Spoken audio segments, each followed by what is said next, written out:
السلام علیکم ورحمۃ اللہ وبرکاتہ۔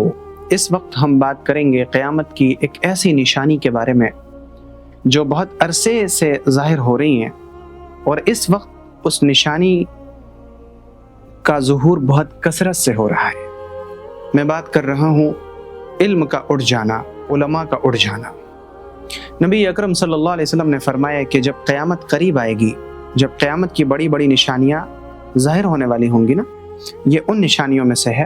حضور اکرم صلی اللہ علیہ وسلم نے فرمایا کہ جب قیامت قریب ہو جائے گی اس وقت قتل بہت زیادہ عام ہو جائے گا۔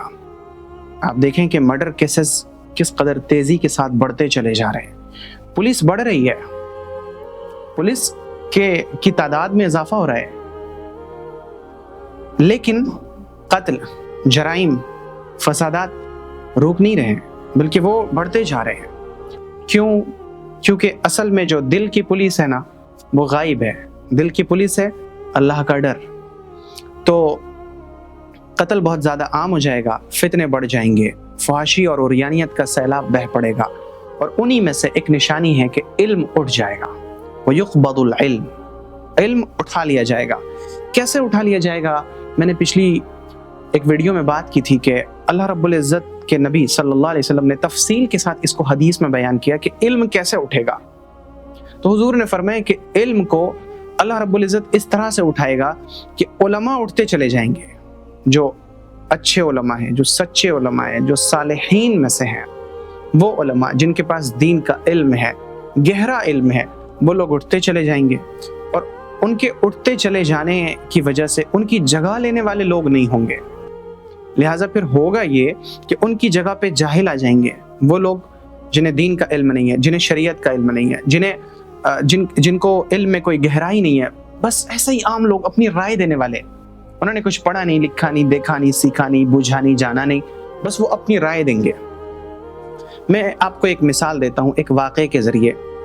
حدیث کی آپ یوں سمجھیں کہ بنیادی طور پہ 3 قسمیں ہوتی ہیں۔ ایک ہوتی ہے حدیث متواتر۔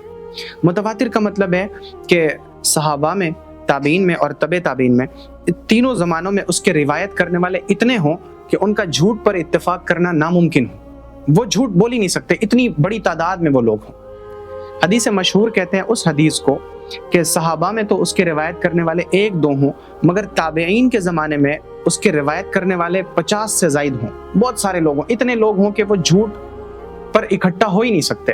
اس حدیث کو حدیث کی اصطلاح میں، حدیث کی ٹرم میں مشہور کہتے ہیں۔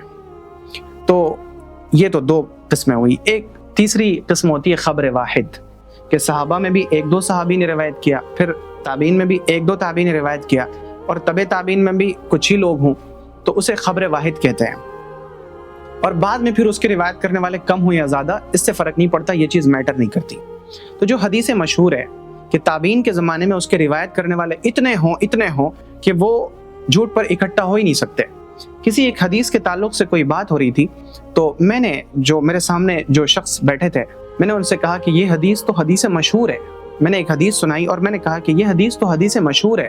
حدیث مشہور یعنی اس کے تابعین کے زمانے میں روایت کرنے والے اتنے ہیں کہ ان کا جھوٹ پر اتفاق کرنا ناممکن ہے۔ تو انہوں نے مجھ سے کہا کہ یہ حدیث تو میری نظر سے کبھی گزری نہیں، میں نے تو اس کو پڑھا ہی نہیں ہے، یہ مشہور کیسے ہو سکتی ہے؟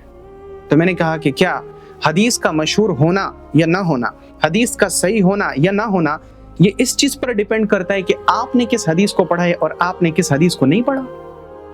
یہ کتنی بڑی بات ہے اور کتنا بڑا فتنہ ہے کہ میرے سامنے بیٹھا ہوا عالم یہ کہتا ہے کہ یہ حدیث میری نظر سے گزری نہیں، تو یہ مشہور کیسے ہو سکتی ہے؟ 2 باتیں ہیں۔ پہلی بات تو یہ کہ وہ جس کی نظر سے حدیث مشہور بھی نہ گزری ہو، وہ مسائل میں اپنی رائے دے رہا ہے، اور دوسری چیز کہ وہ ایک حدیث کے مشہور ہونے کو صرف اس لیے نہیں مانتا کہ وہ اس کی نظر سے نہیں گزری۔ تو جب اس طرح کے لوگ علم کی کرسی پہ بیٹھ کے فتویٰ دینے لگیں گے، خود بھی گمراہ ہوں گے، دوسروں کو بھی گمراہ کریں گے۔ یہ قیامت کی نشانیوں میں سے ایک نشانی ہے۔ یہ چیزیں کہ علم اٹھتا جا رہا ہے، جاہل لوگ آتے جا رہے ہیں، اس کی آپ مثالیں دیکھ سکتے ہیں۔ آپ دیکھیں انٹرنیٹ پہ آج کل مسائل بتانے والوں کا ایک تانتا بندھا ہوا ہے۔ ابھی رمضان سے پہلے آپ نے شاید آپ کی نظر سے یہ ویڈیو گزری ہوگی، جس میں ویڈیو والا بندہ کہتا ہے کہ آپ اب تک اپنی زندگی میں جو وتر کی نماز پڑھتے آ رہے ہیں ٹوٹلی رانگ تھی، آپ